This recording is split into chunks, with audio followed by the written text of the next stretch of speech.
السلام عليكم ورحمة الله وبركاته. ازيكم يا بنات؟ عاملين ايه؟ يا رب كلكم تكونوا بخير. اهلا بيكم في يوم جديد وروتين جديد. حطي لايك للفيديو واشتركي في القناة. يلا بقى نبدأ على الفيديو كده. قبل ما نبدأ الفيديو كده نخش كده برجلنا اليمين كده. روتين قوي، روتين هيعجبكم جدا جدا، تشجيعي بجد. يعني احنا كده بإذن الله نعمل مع بعض روتينات عشان نشجع بعضنا. يلا نبدأ الفيديو كده ونصلي على رسول. اللهم صل وسلم وبارك عليك يا حبيبي يا شفيع يا رسول الله. بصوا بقى، دخلت هنا على الدولاب. احنا بقى يا دوبك بنطلع هدوم الشتوي. احنا عندنا في اسوان يا دوبك الشتاء دخل عندنا. تمام، احنا الشتاء بيدخل عندنا متأخر يا جماعة، مش زي مصر والبلاد التانية وكده. لا، احنا اخر ناس بنشتي. تمام تمام.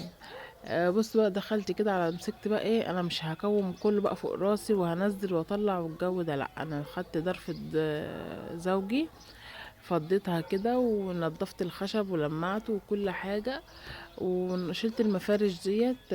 لمعتها كده بشوية مية وشوية خل كده، وبقت عسل. والفرق والخشب نفس الحكاية، بشوية مية وشوية خل كده، ومعاكي فوطة كده نضيفة حلوة.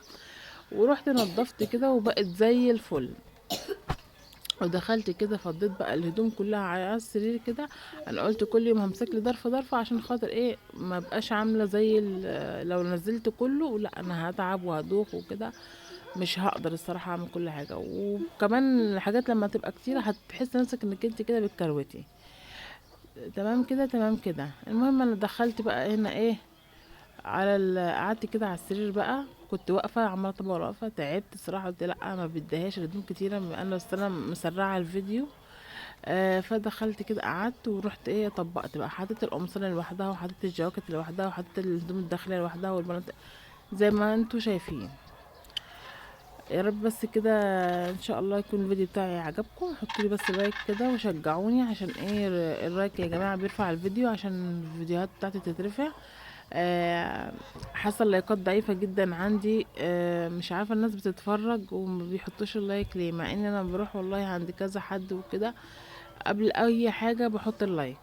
المهم هنا تعبت بقى وكده خلاص. رحت ايه جبت لي طبق جيلي كده عشان ايه اكل بقى. كنت عامله طبق جيلي كده، جبت لي طبق كده قلت اروق على نفسي وبعد كده اكمل. وزي ما انتوا شايفين بصوا معايا ابني في ديلي مش مخليني اعمل حاجه بجد. يعني الاطفال دول لذاذ جدا، بس بيشلوكي بيخليكيش تعملي اي حاجه. كل ما تعملي حاجه بيجيلي، كل ما تعملي حاجه تلاقيه فوق راسك.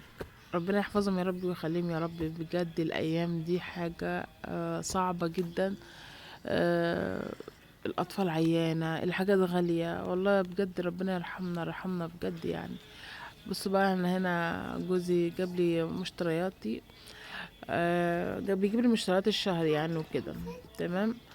فكنا بنجيب المكرونه دي اكياس. المكرونه غليت، والرز غلي، العدس غلي، الفول غلي، بص كل حاجه تتوقعوها غليت. كل حاجه غليت بطريقه مش قادره اقول لكم بجد يعني. كل حاجه غليت والله صح يعني. فبقينا نجيب بقى الحاجات فلت. قلت له لا ما بدهاش، هات الحاجه فلت. بقينا جبنا المكرونات فلت، وجبنا الشعريه فلت، وجبنا العدس فلت، كل حاجه بقيت اجيبها فلت. بس الصراحة اللي اكتشفته الوزن بتاع الفلت يعني احسن من الاكياس. فربنا يعيننا بجد يعني. انا الحمد لله جبت الفلت دوت يعني الحمد لله حلو يعني، وزنه كويس جدا.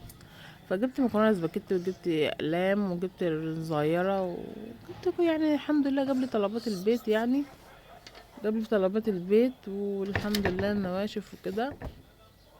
والشعرية اهم حاجة الواحد ايه يكون في بيته موجود الحاجة دي. بجد يا جماعة الاسعار نار بجد، الاسعار فظيعة فظيعة فظيعة.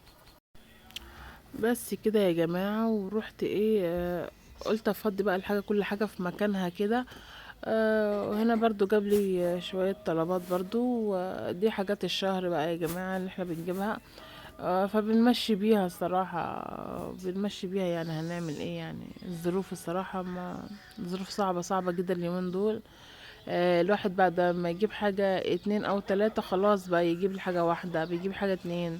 بقينا نقلل في كل حاجة. مش عارفة والله يعني.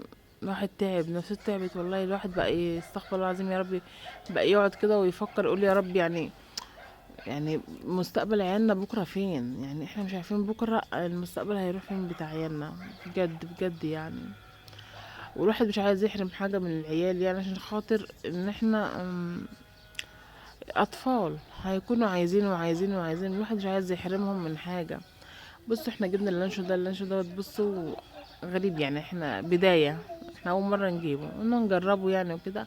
انا ما بحبش على فكره الحاجات بتاعت بره دي، ولا لانش ولا كفته والكلام ده، بس عيالي بيحبوا الحاجه دي، وانا عايزه اقدر على قد ما اقدر يعني، ان انا اوفر لهم حاجات صحيه. مش عايزه اديهم حاجات مثلا من بره.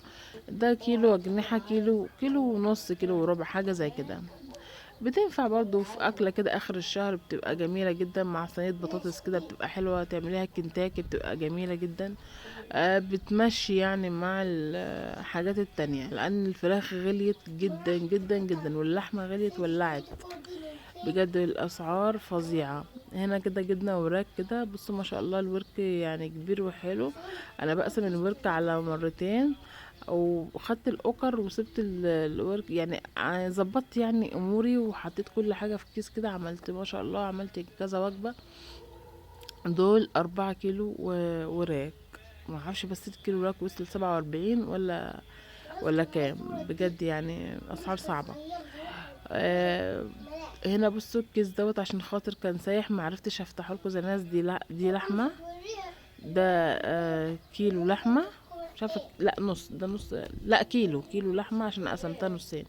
ده كيلو لحمه ومفروم، ونص مفروم، وكيلو كبده. بس انا ما رضيتش اطلعهم من الكيس عشان خاطر ايه، كان لسه جايين طازه كده، وبصوا الحاجه بتنقط، فعايزين الفريزر على طول. فوريتكم اهي مشترياتي، يا رب بس تعجبكم المشتريات، وربنا يرحمنا بجد بالظروف، يعني احنا كنا بنجيب حاجات اكتر، بس الحمد لله يعني قللنا عشان خاطر الظروف، يعني عشان خاطر الدنيا تمشي. حاجات غليت جدا يا جماعه، الحاجات ولعت بطريقه مش قادره اقول لكم.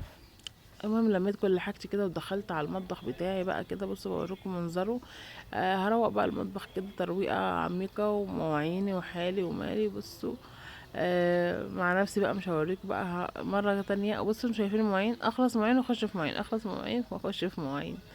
بجد انا ايديا خلاص باظت من كتر المواعين والله. بقيت ادهن، عايزه اجيب لي جوين تلبسه، طلعت سمك كده عشان خاطر هنعمل سمك.